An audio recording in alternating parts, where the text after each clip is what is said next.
Selamat pagi semuanya. Kita kali ini akan melanjutkan praktikum mata kuliah sertifikasi benih.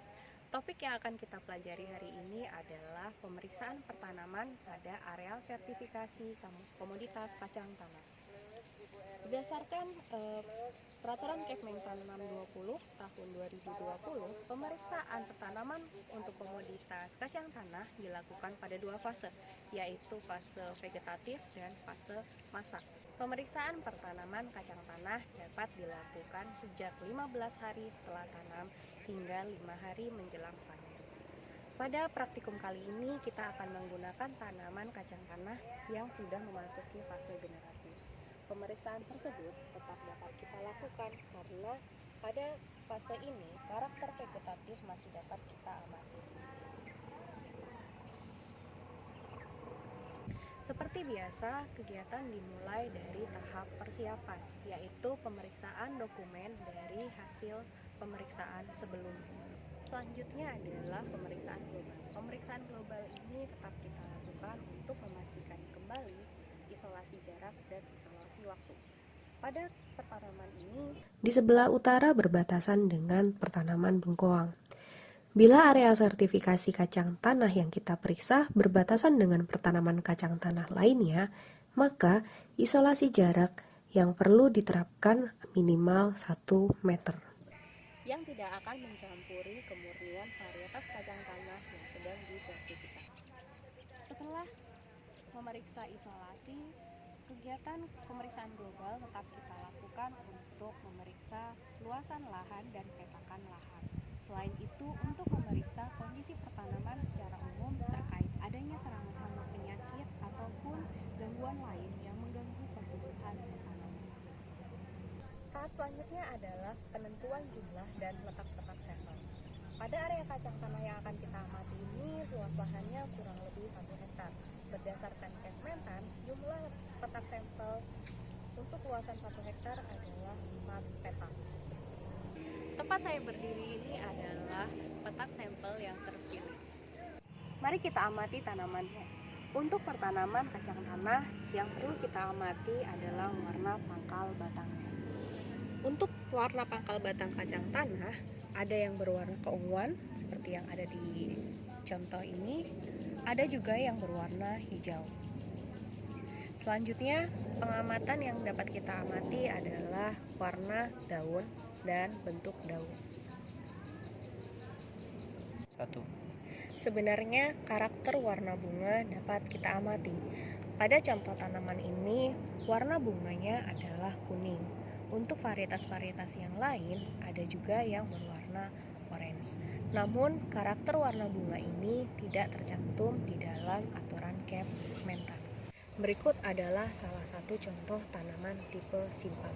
Tanaman ini terserang penyakit sehingga tidak akan menghasilkan benih yang bermutu. Berikut adalah salah satu contoh tanaman CVL. Jika kita bandingkan dengan tanaman di sebelahnya, dapat dilihat karakter warna daunnya berbeda dengan warna yang lebih gelap. Selanjutnya, pada pangkal batangnya, warnanya terlihat lebih gelap dan area warna ungunya lebih luas daripada tanaman yang lainnya. Selanjutnya adalah perhitungan persen CVL dan tipe simpang dari areal sertifikasi yang kita amati. Berdasarkan hasil pengamatan tadi, pada petak pertama ditemukan 1 CVL dan 1 tipe simpang. Pada petak kedua tidak ditemukan CVL dan tipe simpang. Pada petak ketiga ditemukan 1 CVL dan 1 tipe simpang, dan pada petak keempat tidak ditemukan CVL dan tipe simpang. Rumus yang akan kita gunakan untuk menghitung persen CVL dan tipe simpang adalah jumlah tipe simpang dan CVL yang kita temukan dibagi dengan jumlah petak contoh dikalikan 1 dibagi jumlah tanaman dalam 1 petak contoh. Dalam hal ini untuk kacang tanah adalah 600 tanaman, kemudian dikalikan 100%. Dari data yang kita peroleh tadi, jumlah tipe simpang dan CVL yang kita dapatkan adalah 4 dibagi jumlah 4 petak contoh dikalikan 1 dibagi 600 dikali 100%, sehingga persen CVL dan tipe simpang yang kita peroleh adalah 0,17%.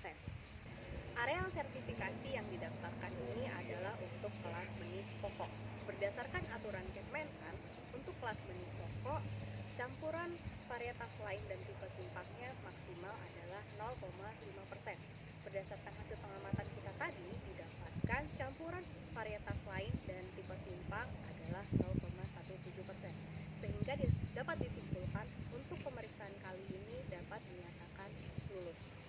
Selanjutnya, dilakukan pembuatan laporan berdasarkan hasil pemeriksaan. Untuk laporan, formulir yang digunakan adalah formulir 3. Data yang diisikan pada laporan seperti yang tertera pada formulir berikut.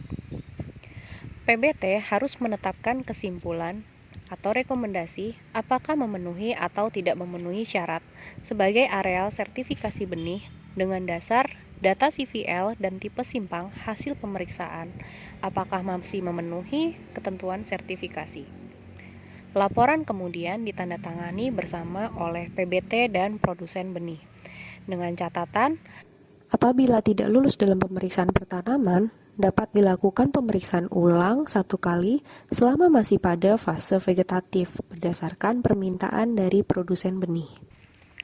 Jika pemeriksaan pertanaman dinyatakan tidak lulus pada kelas benih yang direncanakan, dimungkinkan untuk dinyatakan lulus dengan menurunkan kelas benihnya yang masih memenuhi syarat mutu. Namun, hal ini harus berdasarkan permintaan produsen benih.